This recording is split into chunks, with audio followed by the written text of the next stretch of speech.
type it in, then they're probably not serious. But if they're just wanting to click on a link to go to a website, you want to, what I would say is, why do you want that transaction instead of a relationship? Associate yourself with that transaction. So when it's a picture of you with that makes a big difference. Even in follow-up, by the way. If you get a bunch of messages and one of them has a picture, that gets opened and followed up with more than one that doesn't. I always start, this is a new thing that I've been testing on Facebook. You start a Facebook message with emojis, it gets opened and has a bigger retention rate than ones that don't. Because if you see that there's 15 messages, if the third one has emojis, you skip down and you click the one that has the emojis first. Bill collectors don't put emojis inside. Bad news doesn't generally come with emojis, right? Who uses emojis? Friends? Family? So when you are messaging somebody and you start it off with an emoji, you will get a better open rate. And when you have a picture of you having fun, that's maybe using the product, holding a product, they start to associate, oh, I want your life.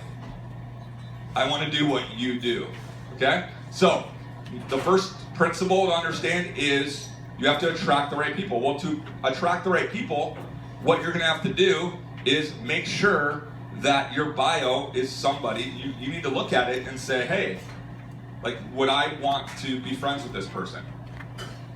If your team really, really cares about you, y'all should get together a little bit and say, hey, can you look at my bio? What do you think I should fix?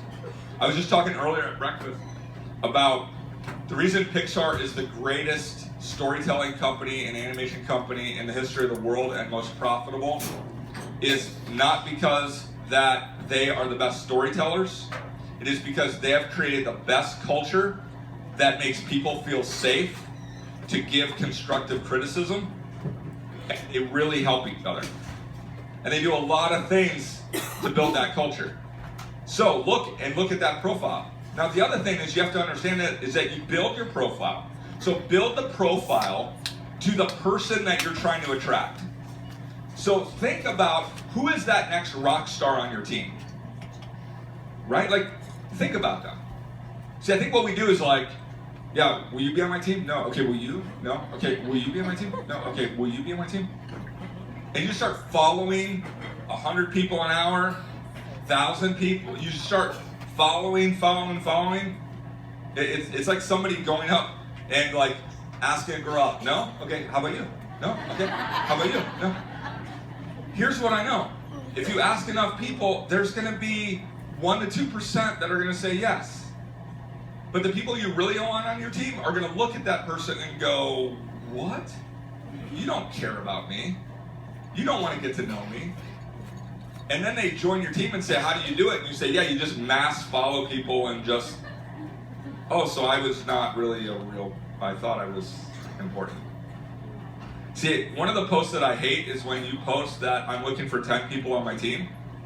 I'm looking for a soccer mom. I'm looking for somebody who has student loans. And the reason why is, do you just want to be one of 10, or do you want, like, I'm looking for one person who wants to change the world with me. So if you're looking for the soccer mom and the recent college graduate, and you're looking for, a person who just retired, great. That's 10 different posts. You just created 10 posts. You're not just looking for everybody. And so who are you trying to attract? Start to think of them. When I post, I'm posting in my mind. Many times I'm writing the post and I'm thinking, okay, she has 2 kids, she's a single mom, she's 33 years old. Like, I start to really, like, in my mind, think I'm posting to one person. See, what happens is we post to Facebook, not on Facebook. So, hey everybody, I'm on a cruise, and hey, you're just part of the noise.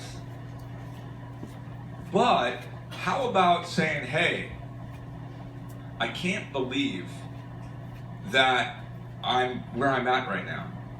Like, I'm getting paid to be on a, like I remember struggling to pay my bills. I remember hating to be away from my kids. What are you doing?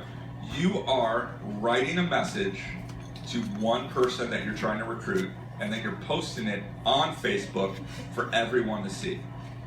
Because what you have to do is you have to get their attention, and then once you get their attention, then they got to read it.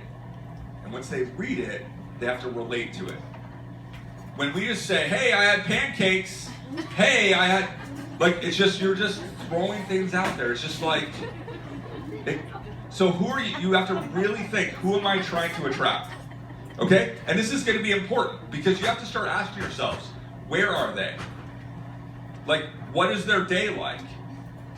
And when you start becoming successful and you don't have to wake up with an alarm clock, you start to not think, you start posting for yourself, not for somebody else that you're trying to attract.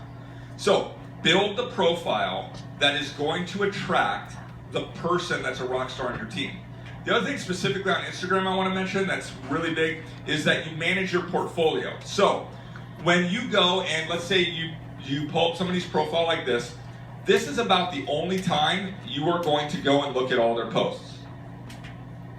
Okay? So if I ever went to look at your Instagram profile, I did it one time to see, is this somebody that I'm going to follow or not?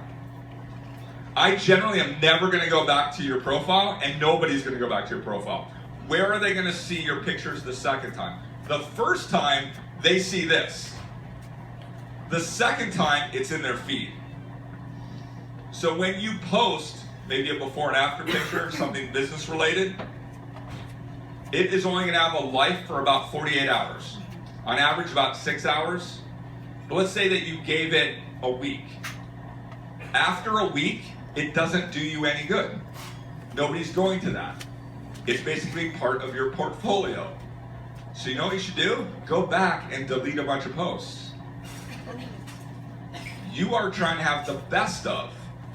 Because they're looking at it to say, do I want this person's life? And if every third picture is a before and after, if every second picture is an ad, you want it to show up in the timeline, and after it's through the timeline, then it's not serving a purpose anymore, so you then manage your portfolio, right? If I'm hiring somebody to be a graphic designer, I don't want to see every piece of artwork they've ever drawn their entire life. They're going to show me their best work. Have your profile be your best posts, okay? So that's that first principle, is to attract, okay? Really, really important. So before we start to tell people, go and start to post this often, and here's how